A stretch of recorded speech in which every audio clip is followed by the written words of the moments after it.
This is the Aftermarket Radio Network.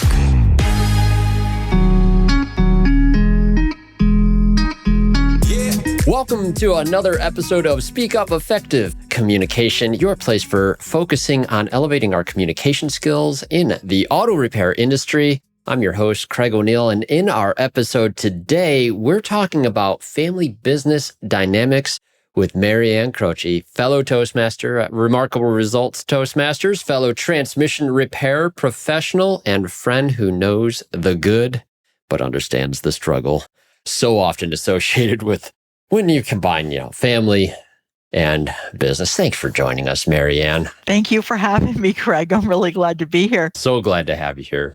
And today's word of the day, nepotism. We're going to define that word for you after we hear a brief word from our sponsors who make this show possible. Ready to reduce stress and start paying yourself and your team well? Achieve your goals with the Institute's personalized coaching. Visit wearetheinstitute.com/business-assessment. AutoFlow is your partner in technology. With AutoFlow, enhance your client interactions in a single thread before, during, and after the visit. To see how AutoFlow makes it simple, visit AutoFlow.com. Are you tired of juggling multiple tools to manage your auto repair shop? Say goodbye to the chaos and hello to streamlined efficiency with AutoLeap, the #1 all-in-one auto repair shop management software. With AutoLeap, you can sell more, save precious time, and delight your customers with every interaction. Your trusted companion, ShopDog Marketing, is right by your side, attracting the best customers and building long-term growth.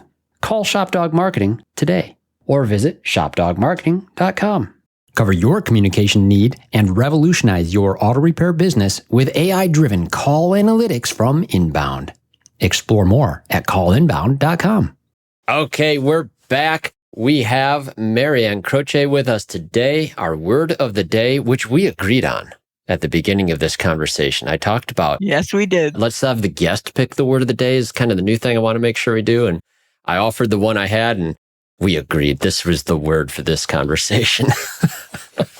So nepotism, as I understand it and as it's defined, it's a noun. It's the practice among those with power and influence of favoring relatives, friends, or associates, especially by giving them jobs.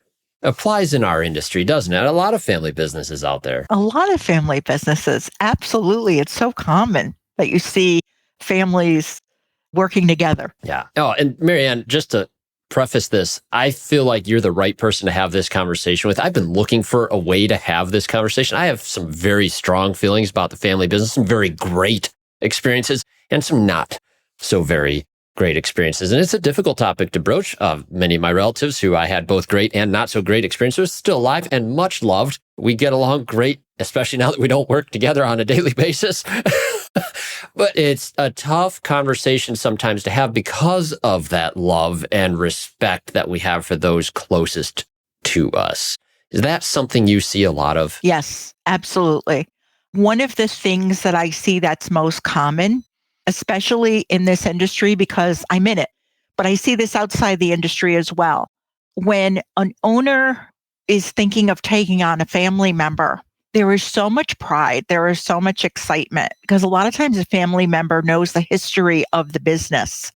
But what they don't realize is when they do that, is that how they treat that family member is really going to make an impact on not only that family member's relationship, but also if you have non-family members in the business, that could affect them as well.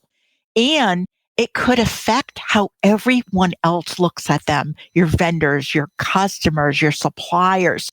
So one quick thing that I'll share is, and it's hard, it's really difficult for people to do this in the beginning, so they have to practice it. Let's use a son or a daughter coming into the business. Instead of saying, this is my son, this is my daughter, introduce them as Tom, as Sarah. Introduce them that way. It doesn't mean that it's a secret. It's okay if people know, but there's an air of professionalism there when you're introducing someone that way. Because a lot of times, if you introduce someone as a family member, a son or a daughter, and you say it with pride, there's no ill will, there's nothing, no intention that's negative in any way. But they feel like it diminishes everything that they're going to do. So you were talking about this. You gave this speech in the Remarkable Results Toastmasters. You gave a 5 to 7 minute speech on this, and you were hitting on that point in that speech. And that's when I was starting to, okay, we need to have Maryann on here to talk about this, because we did this sometimes very well, and we did this sometimes not so well in our family business. I saw the results of this. I habitually, very early on, referred to my dad as Ted when I'm speaking to clients, and would shift gears into that and his dad to everyone else that's close to us, our staff, friends, and family, sometimes still referring to him by his first name with our staff as well. And I always had the sense that this was honoring the professionalism, not diminishing the fact that I'm not proud that he's not my dad or anything like that. I'm not calling him dad. I don't call him his first name in any other setting. But it worked out really well, I felt like, until some customers who, of course, recognizing similar last names, like, is that your dad or your brother? That's fine. It was a good question. This is my dad, of course. Yeah, that's how we refer to each other. No problem. Do some people have a problem with this? Is it awkward for others? It didn't feel awkward to me. Yeah, I think that in the beginning, it is awkward for some family members to make that shift and say, okay, at work, we're going to be on a first name basis. It's a habit that you have to get used to, and you'll catch yourself. But the idea is, once you realize that it's credibility for both people, and it helps with non-family members that may be team members in your business. It really does help, because now you're looking at the value that people bring, and you're not putting that son or daughter or family member title on it, where people can feel, even if there isn't a sense of nepotism, they may feel like there is, because, wow, if you're introducing me this way to people, what will they think? There's that assumption that could be made. Oh, Sarah just has that job because of her last name. So you want to stay away from that. I grew up in a family business. Both sides of my family, my parents were family businesses. So I grew up and I understood that. Even though I do coaching now and speaking, I still own a transmission shop, as you were referring to, and I have family working in the transmission shop. It's something that I'm very, very aware of, and it's something that I see and talk to business owners a lot about. I love that about it. And so, of course, another reason I love having Maryann here, as I mentioned earlier, transmission shop experience. With it, it's a subset in this industry. Within itself, it has different and unique challenges that a lot of auto repair shops will face as well, but there's other pressures and there's other areas of complexity that I think are very unique to the transmission field, or any other shop that has a very specific specialty. So I was curious though, Maryann, of the family that's working in your shop, how many family members do you have currently working in the business? Right now, we have a total of 5 family members out of 9 people. Wow. That's really great, I think, right? Yes, it is. Because you've taken the steps, and I feel like you've made a study of some of the things that need to be discussed, because you get to do coaching out there. You get to see all kinds of other examples, good, bad, and improving or worsening even in some cases. I was thinking, as you're talking about even this simple thing, which is a great tip and a great takeaway already for people, is using that first name strategy. But that's a conversation within family that should be had. Like, here's what we're going to do and here's why. Is that conversation taking place out there? Oh, yeah. It's definitely taking place on a regular basis in my shop, and also when I talk with clients, when I talk with other shop owners, when I'm at a conference, definitely having those conversations. What I find happens is the 3 questions that I tell shop owners, any type of business owners, to really consider when they're thinking of bringing a family member on. It's important to ask these questions of yourself before you do this. And the first one is, does this family member have the personality and the skills for the job? Yeah, a logical first question. It's something that you sit there and you say to yourself, like an example, if they're going to be working in a front-facing, customer-facing role, such as a service advisor in our industry or customer service, they need to be personable, professional. They have to be great with people, good communicator. The real question is, would another company hire them for that same role? So this would be question number 2. Okay. Yeah. That's actually the first one. This is all part of number 1? Right. That's the real question that we're really getting down to the nitty gritty here, right? Oh, yeah, because that solves it. Yeah, because does this member have the skills and the personality? And the way that you can ask that question, it makes more sense. This is very good. Is would another company hire that person for the role? That's really, really good. Because there we're avoiding that nepotism. Yeah, that charge of nepotism anyway, that's undoubtedly going to come. Exactly. So if the answer is no, another company wouldn't hire them, then what we want to do is we don't want to let these family ties cloud our judgment. So that's what brings us a little bit of clarity around that. Yeah, a little different for my case because we were raised around the shop all the time, started sweeping the floors, and that we had those skills locked in thanks to being taught a lot of floor sweeping time. And would another hire? I don't know, but then it evolved. If the answer is, you know what, another company would hire them. So question number 1 is great. That's a yes then in your case, because you grew up in it and you had the skill set. The next question would be, have an owner ask themselves, are you aware that this may not be their dream? Meaning they may be there for a while, but just because it's your business doesn't mean it's their passion. It's not necessarily their dream. So you don't want to force them or make them feel obligated in some way. Ah, there it is. That's a good word. To bring on an obligation is real, even if it's not intended to be given. I felt it when I left the family business back in 2017. The thing that I had to defeat was that sense of obligation. That was very, very difficult. I felt like I'm letting dad down or the family down by moving on into other areas. And that's a terrible thing to have to be confronted with. It's not done intentionally. I know that a lot of times what I see is a lot of pride when a family member is coming in. So they don't even realize. That's why I put these 3 questions together. Because the thing here is if they're just there out of guilt or pressure, it's not going to end well. It's not going to end well for them or for the business itself. Guilt, pressure, or convenience or fallback. Exactly.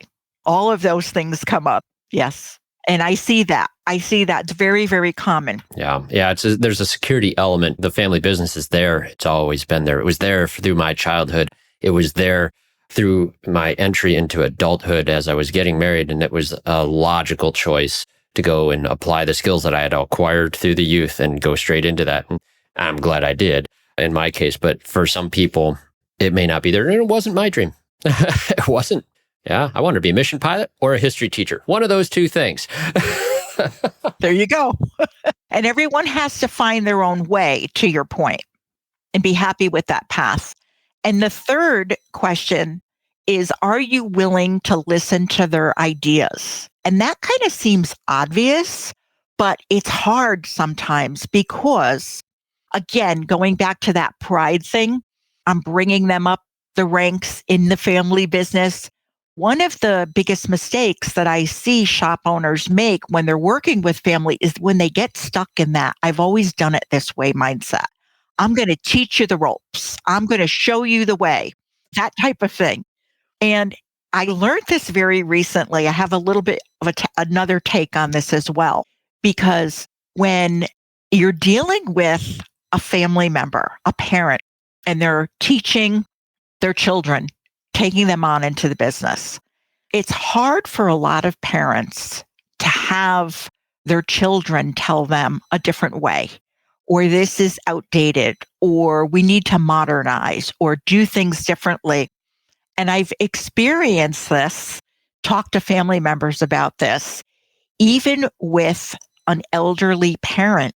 When they get older, people will tell you in the healthcare space, will say, if you have to make changes with your parent because now you're their caretaker, it's very difficult for your parent to listen to you because in their mind, you're still their child. Even though you're successful in your job, your career, the business, whatever it is, they have a hard time. And they'll say, refer them to someone that they respect, maybe a doctor, a pastor, something like that. Who do they respect and admire? And have the message come through them. as simple as maybe they can no longer drive the car. It's very hard for people to hear from their children because in their mind, wait a minute, I'm the parent, I raised you. And this can carry over, they don't have to be elderly, but that's where it comes from. When that idea, that's why they don't mean it, but it can come across that way. So they have to put yourself in check. You have to be open-minded to listen to their ideas. That's really important. Just as you would listen to a coach, a mentor, someone else in the industry, another team member that you say, wow, this person's really coming up with good ideas that are great for the business. You want to treat that family member the same way and keep an open mind. Imagine taking on each day with a team that cares about doing more. They're motivated, skilled, humble, and hungry. They're invested in your shop's success because that success helps them do more than just sell jobs and fix cars. At the Institute, we believe a thriving business is built on its people. Our comprehensive coaching and peer groups help you become a leader who is capable of inspiring your employees to reach new heights, capable to deliver exceptional customer service, and capable to grow your business into a respected pillar of your community. Start your legacy at wearetheinstitute.com/business-assessment. Hey friends, as you know, I'm a proud member of the AutoFlow team, and let me tell you, we've changed how business is done for auto shops everywhere. We support your client experience before, during, and after the work is done. Imagine this: timely updates sent directly to your clients, branded digital vehicle inspections, and seamless communication from start to finish. That's why shops love AutoFlow. And hey, with those 5-star reviews rolling in, you'll wonder how you ever managed without us. Take an important next step and take your auto shop to the next level. Visit www.autoflow.com. Get on board with an AutoFlow trial. Are you ready to meet your perfect auto repair shop management software partner? Well, say farewell to the days of transactional relationships and hello to a true partnership that elevates your business. The number one all-in-one solution is AutoLeap. You're not just getting software, you're gaining a dedicated ally committed to your success. AutoLeap will help you sell more, save time, and delight your customers at every turn. From scheduling appointments to creating estimates, generating invoices, managing technicians, and seamlessly syncing with QuickBooks to keep your records updated. Experience the difference a true partnership makes. Visit AutoLeap.com and book a demo today. AutoLeap, your trusted partner for success. Looking to drive more customers to your auto repair shop? Trust ShopDog Marketing to be your reliable companion with AI-powered customer-first marketing, websites, and high-ranking local search. Maximize your reach with our mobile-first and voice search expertise. Car counts are like ice cream. Sweeten your revenue with ShopDog Marketing. Grab our free guide to learn how AI can drive more repair orders every day. Don't miss out on this chance to boost your business. Visit shopdogmarketing.com. Every professional auto repair shop needs a trusted communication partner. At Inbound, our established VoIP platform is backed by years of industry experience, guarantees reliable connections, and is combined with cutting-edge AI-powered analytics. We deliver actionable insights that support your business growth. With Inbound, you get more than just calls. You get a smarter, more efficient operation. Get Inbound on your team today and see how we can transform your business. Visit callinbound.com. My son, he's turning 20 this year, and I'm starting to see the other side of all of this and see the reflection of myself in my son as he wants to prove himself and his inputs as valid, and probably sees me and my wife multiple times as being stuck in our ways. Fortunately, we're not in the business together, but I remember being young, wishing they would listen to my ideas, wishing they'd listen to my ideas, wishing they'd listen to my ideas.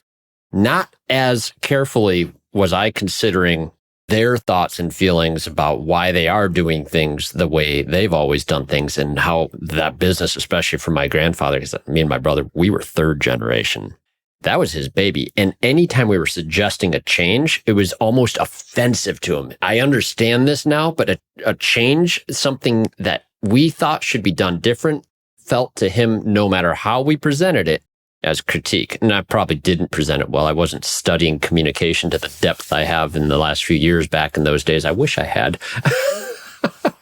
But there's multiple feelings that you're dealing with anytime there's change. And I think that maybe you agree with this. One of the defining elements that I've always heard with family businesses is that every disagreement is passionate. Well, there's a lot of emotion because you have a lot of history. So there's that emotion that just kind of is part of it. You don't have the history with a lot of the other team members that aren't family. So we have to keep that in check and make sure, when we turn around and we say we have relatives that treat us a different way and we joke around about it, Yeah, we joke around like, an aunt or an uncle that treats you like you're a little kid, or we kind of laugh at it. And in their eyes, you're always going to be a child. But when it comes to this, we just have to keep that in check. I think it's really important to understand that. You just reminded me of something. Years ago, I was invited to do a podcast with someone who was outside of the automotive industry. She was a local podcaster, and she was talking about family businesses. At the time, she wanted both of us to come on. So I had myself and my daughter come on, and she had been working with us for a few years. And we didn't talk to each other. We wanted to keep it real and raw before we got on. And when I listened to the replay, I was amazed because what I wasn't aware of was some of the things that she was talking about.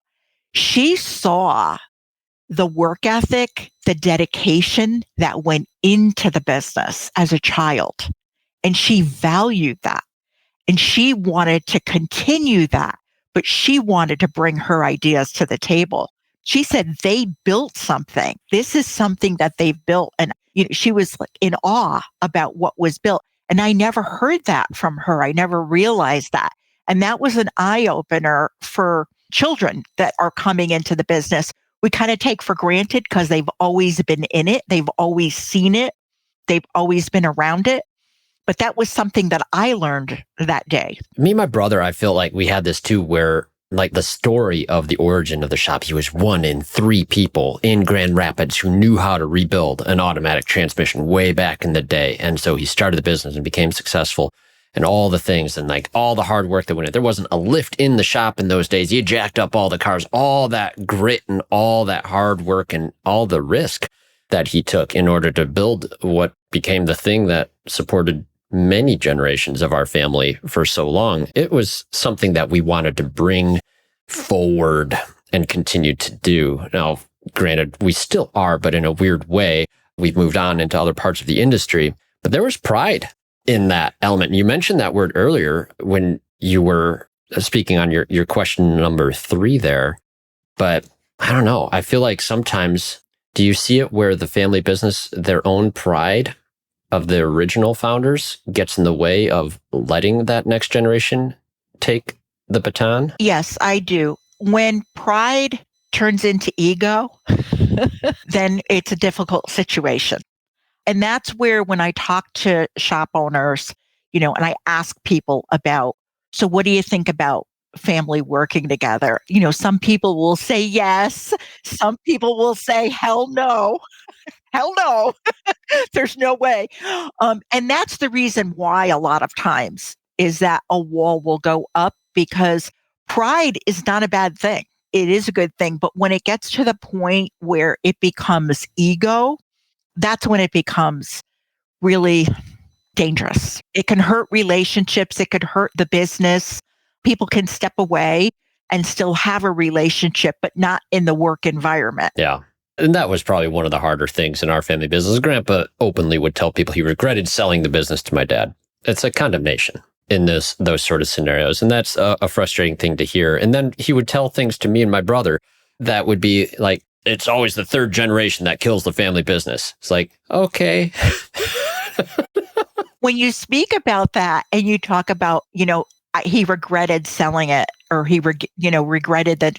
a lot of times people have a hard time letting go. Oh, that's exactly how we interpret it. They don't know what their role is. What am I going to do in the future? This is what I've done for so long. It becomes their identity. It does. So what does their role become, Maryann? What is it you encourage those that are letting go to do? So I encourage the ones that are letting go is start letting go slowly. Don't just decide that one day you're going to have the family come in and you're going to say, okay, I'm going to step away. You have to do it gradually. It's just as much for you as it is for them. Go into more of a coaching mode, be a leader, be a mentor. Let them know the reasons why things were done this way. Things have to change. I mean, we've seen the technology. We've seen so many things happen in the 25 years that my husband and I have owned our business, that even your processes, your systems have to evolve and change over time. So it's important to let people know the reason why you were doing that, and then let them give their input, because something may not work anymore just because of the way things have changed over the years. That's the thing, is going back to Grandpa's not so nice quote. Most family businesses do fail in the third generation, but when you look at the reasons for that, any business model that has existed for 3 generations is very likely outmoded or outpaced by newer businesses that serve that same market. The technologies, the processes, anything, the building, for Pete's sake. Was one of our frustrations all the time. We stayed in that building that was never built for what we did, even 5 years after Grandpa bought it. So the key for this is collaboration and communication. Because if there was collaboration between not just the family members, but all of the team members, if there was collaboration and people felt like their thoughts, their views were appreciated and valued, let's try that idea out. If we have to, we'll tweak it, but let's give it a shot and see. So the idea there is now you would have third generations that would probably be in a better, a healthier, maybe is a better word to use, a healthier state, a healthier condition to be able to continue. Oh, that's good. So Maryann, Chris recommended a book years ago here at the AutoFlow team. It's Change or Die was the title of the book by Alan Deutschman. And we still reference it when we talk on our courses on change management.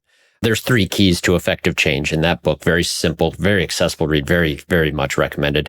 But those 3 keys are relate, repeat, reframe. And the relate key, I always thought was very interesting as I was reading this book, is like it suggests new emotional relationships in order to effect a change. And family is anything but a new emotional relationship. We did not have a coach until the very end. And it was only me working with Bob Green. My dad wouldn't engage him. My brother was already out of the business. And there was just me trying to get more engagement with the ideas that I was generating through my good friend, the dearly departed Bob Greenwood. Was a wonderful, wonderful coach and influence in my life.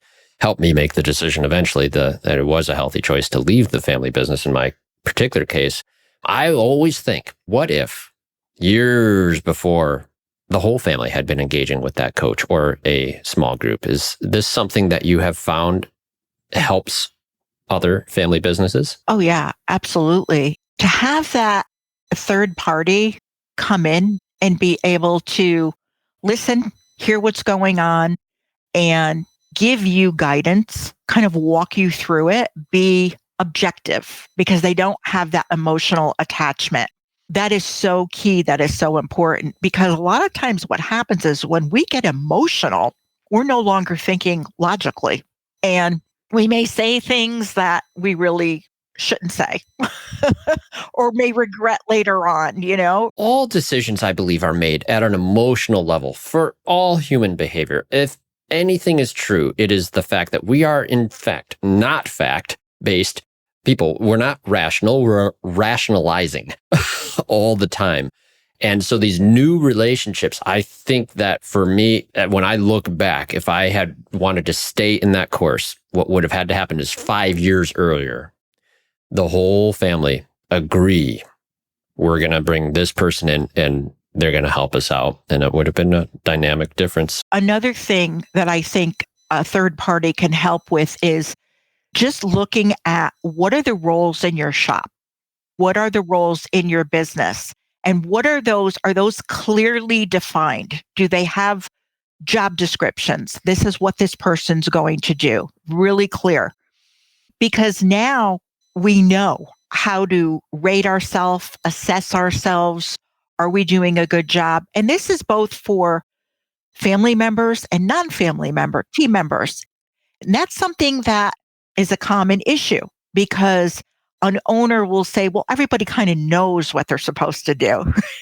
So this is good advice. Well, I've been doing it this way for so long. Don't people just know that that's the way it's supposed to be done? But those really clearly defined job descriptions, what are the responsibilities, all of that, who do they answer to, who do they report to? Those types of things are very, very important. Not to even mention here, like it brings value to your business as well. Yes. But there's also roles that the ego pulls you to. In our business, transmission shop, we want to be the rebuilder. That's the guy. They know everything. They're the ones that call the shots. They're the prima donna transmission rebuilder, as they say so often. I grew up hearing that term, by the way. It's not a nice term, technically. And no, at all. But that was always the phrase I heard it. And I don't think I heard the phrase rebuilder without the prefix prima donna in front of it for years. But that's what we wanted to do. We wanted to do the role that got the most respect in the business. And that's an ego drive there. And for me, it was a harder decision initially to put myself into the more needed positions at the time of the shop. It was purely need based that I made multiple choices at multiple times. Like, where are we needing the help? And I would pour myself into those roles, R&R, removal, replacement of the transmissions, and then eventually found my true passion and satisfaction in the front office role and the communication role. So you had a skill then at that time, which you still have today, but you were developing that skill of being flexible and adaptable. Yeah, and that's how I always viewed it. I just went where it was needed. And I think a lot of people enjoy that. But then you're a jack of all, master of none is what it feels like. And then you're wearing multiple hats because you can do all those jobs they'll ask you. They don't define your role at all. And those were the hardest things. The joke I make nowadays is I quit wearing multiple hats and grew my hair out instead. And that was really important because working as the technician, wiping my hands off to go answer the phone or deal with the customer that's walking in the door. And then at the end of the week, being able to go in the back office, write out checks and handle payroll and all the other things. Like, those are multiple roles that become stress. And we haven't talked about it as much yet, but a word on the stress that comes into family business. Some of the stress isn't just family dynamics. It's what you just mentioned there. We haven't defined those roles, and then the roles begin to define you, and it's just scope creep is the term I would use. Like, all of a sudden, the scope of what your activities need to do has expanded so much. You don't even know what you're supposed to be doing any minute of the day. Right. And you're running around and putting out fires. It's very common. One day you could be in one role, the next day you could be in another role. And it's very easy to take advantage of family members as well. Owners are used to being the guy. Do family businesses do this more often in your perspective? Yes, in my perspective, they do. I saw it in the construction industry. I see it in a lot of small businesses that family members are involved in. It's a given. It's assumed that the family member is just going to pitch in. Well, I thought you would, or I thought you wouldn't mind, is what I hear people tell me. And to your point, they want to get proficient at something. They want to develop the skills for a role. Maybe they have a favorite role that really fits them, and they're all over the place. The other thing that happens is you can make mistakes. And we can see this, a very easy explanation is in any type of automotive repair shop. You wouldn't want to keep pulling a technician off of a job and give them another job. Or can you drive Mrs. Smith home? Oh, could you stop what you're doing and check out this vehicle? Oh, we don't have a driver for parts. The parts supplier, can you go and get the part? The more times you do that, you're going to end up with mistakes. And here's the reason why. When we pull someone away from what they're doing, there's been studies done.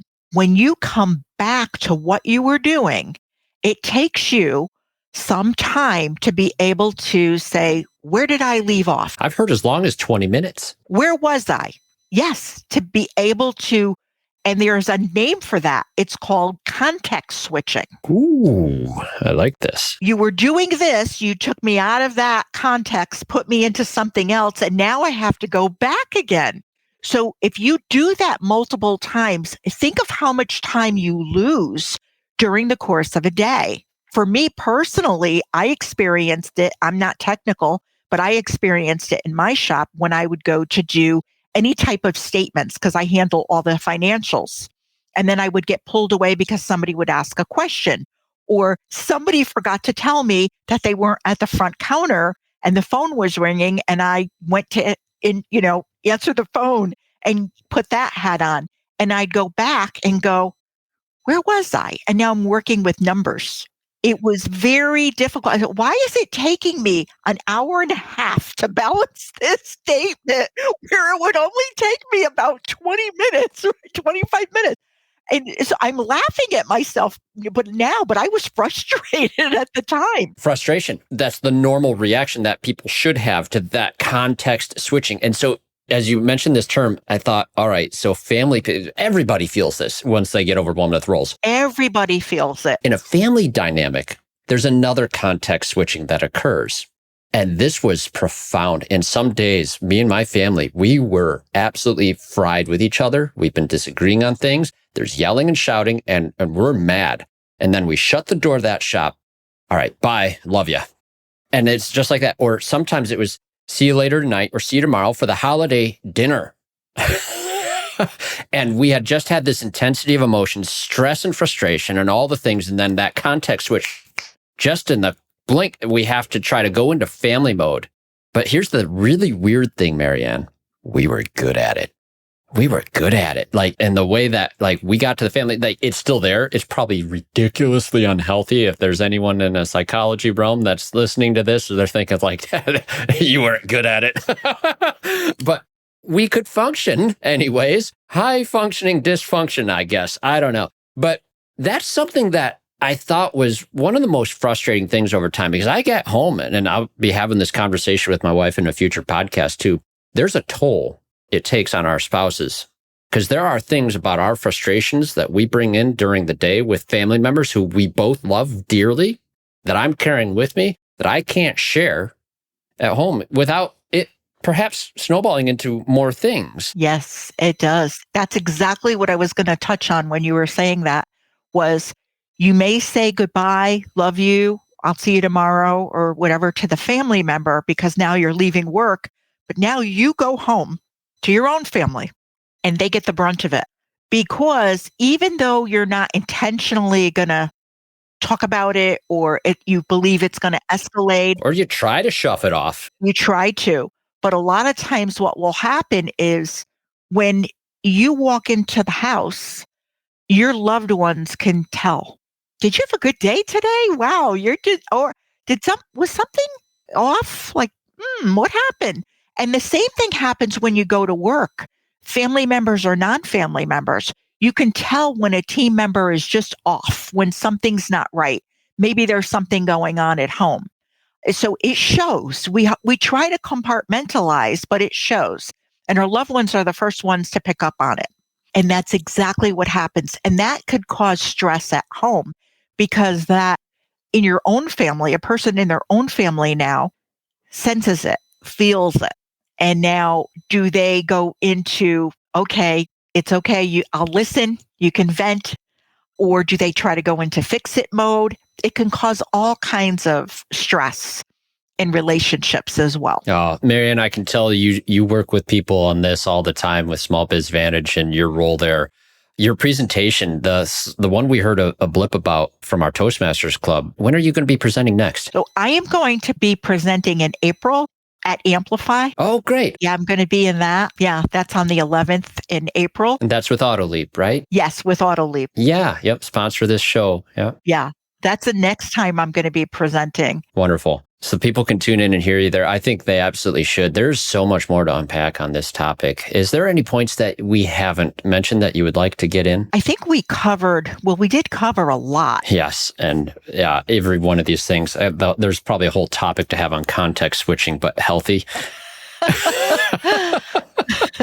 The only thing that I could add that I would say is important is we touched on it a little bit, but conflict resolution. Oh, Maryann, we need to do this. Yeah. Conflict resolution is tough. Like saying sorry, for one, very hard. Just siblings, especially in a sibling relationship in a family business, never mind the up and down with grandpa and dad, right? Siblings, they squabble. We squabble as adults sometimes. It's funny now that we don't work with each other every day. And then you have family members who are not in the business. And how do they react to the family members that are in the business? There's all of that as well. So there's a lot to it. And I've heard so many in this industry, right? Auto shop owners, clients, I've heard so many stories over the years of all the different, dynamics that go on. Yeah. There's plenty of dynamics, that's for sure. Oh boy. So when you think about it, and I ask people, what do you think about, working with family? There are people that will say, yes, it works. And they chuckle. They'll say it's not perfect. I don't sit here, as we're chatting through all of this and say that every day is perfect. We go through family dynamics too. I mean, we're all human. There's no such thing as perfection, but I think it's a work in progress. And the main thing is to focus on, does everyone in the business feel supported, valued? Do they feel heard? Do they know that they're appreciated? Because everyone has something to bring to the table. And if you're open-minded enough to that, I think that it would help owners a lot. It would help them immensely when it comes to stepping back. I think you're spot on, Maryann. And the thing with family is that we take liberties in communication so much, and that's not right. It's not fair. It's not good to do this, but I've seen it before. We treat people better when they're not family members. With the joke we always have, we see a sign for a family business in town, a restaurant or something. It's like, we treat our customers like family. And I think, oh, that sounds terrible. Joking, of course. But that's the thing is like we get comfortable and we sometimes don't put the effort into our communication the same way we should. And we absolutely should be doing that because these are the relationships that ought to matter more than anything else. They have your back when you need it. The supported, valued, and heard. Yeah, absolutely. And you don't want to take advantage of the situation either where you start bending the rules, knowing that you're family, right? Because that's where that nepotism comes in. Would somebody be let go for the same exact thing, but you're still here and you have a job? There's that side of it too. So, oh, yeah, so much of that. And yet there's so much pressure that we put on other family members that we would never put on another employee that could turn them into an employee we don't want. Exactly. Yeah, it can go all around. I'll wrap up with this. Is there a situation you've ever seen, Maryann, where you've had to coach individuals to leave a family business situation? They were in a situation where they left a family business, but they did change their role. Similar to what you were saying, you had a role in mind or something that you did and you said, this is it. This is where I feel my skills, I enjoy it. Everything's going to align. And that was a hard thing for them to have to speak to the owner who was a family member about, because they didn't want to do what they came in to the business doing. And the other thing that's common is someone who is going to stay there for a certain amount of time, but they know that this isn't their dream. So eventually they are going to leave, but they looked at it where this was an opportunity to build my skills. And I did bring a lot to the table. I feel good. I left them in a good, place, or I'm leaving them in a good place in the future. They're still there. They haven't left, but they're building up their skill sets and they want to the goal is to leave the business in a good place. Correct. And that's a mature way of looking at it too, because there's a lot of people that the family business is a great stepping stone. It's great if the family can structure a business to do that. And you shouldn't feel bad or obligated if you don't stay, but it needs to be done in such a way that you are adding value the entire time in order for it to be a healthy relationship. Couldn't agree more. Yeah. And Maryann, I just think this is so good because communication plays such a huge role in this. There's probably a lot more to unpack on strategies to communicate better with family members. I think that'll be the same strategies we would use to apply to anyone else. My recommendation is for anyone to read Dale Carnegie's book, How to Win Friends and Influence People, and start learning how to apply those same things with the people you love the most. That Dale Carnegie quote I love more than anything else is, there's no such thing as a neutral exchange. You always leave someone a little bit better or a little bit worse in every interaction. And that's true with family too. Absolutely. Nice. Oh, Maryann, I really hope people can tune in and listen to you at Amplify. That's exciting. ASTA, any of these other ones coming up in the fall as well? Yeah, there's going to be some more coming up. I do some webinars for ASA. There's another one in April. And yeah, I'll be at different events that are coming up. I'm going to be at Tools. And in the fall, there's more events coming up as well. So the calendar books up quickly, right? It does. Fall season gets very busy. Yep. Say hi to Brandon for us. He'll be representing at Tools. That'll be great. Looking forward to ASTA as well. But yeah, lots of good stuff coming in October. Maryann, if people have questions for you, what's the best way to reach out? The best way to reach out to me is at smallbizvantage.com. Smallbizvantage.com. Very good. All right, Maryann. Well, thank you so much. And thank you all for listening to this conversation. I hope to do this again, Maryann. This is a lot of fun for me. This topic is great. Thanks for having me. It was a blast. Just beautiful. Reach out to us here at the show too, folks. Speak up at CraigO'Neill.net. That's speak up at Craig, CraigO'Neill, 2 L's in O'Neill, as Grandpa always said, because there's no shame in the family history. But hey, we appreciate hearing from you folks and anything that's interesting to you, any topics that help, or just feedback on any conversations that you heard. And please don't forget to listen to the other shows on the Aftermarket Radio Network. We have Carm Capriato's Remarkable Results Radio, the show that started it all. We have Matt Fonslow's Diagnosing the Aftermarket A through Z. I'm sure there's an F for family business in there and that show too. I'll have to see if Matt's done something with that topic already or not. Then Business by the Numbers with Hunt Demarest. Financial side of things can be fun. Hunt makes it so. The Auto Repair Marketing Podcast with Brian and Kim Walker, industry power couple. As I love to say, they are fantastic folks. And the Weekly Blitz with Coach Chris Cotton. Once again, thanks to all of our sponsors here that make this show possible. Thank you for joining us. Now, get out there, listen up before you speak up, and live up to those expectations with family, right? Yes, absolutely. Enjoy them. Thanks, everyone. You've been listening to Speak Up, Effective Communication with Craig O'Neill on the Aftermarket Radio Network. Follow Craig on your favorite podcast listening app and on his YouTube channel. Let him know what you'd like him to speak up about. Craig is all for advancing the automotive service aftermarket.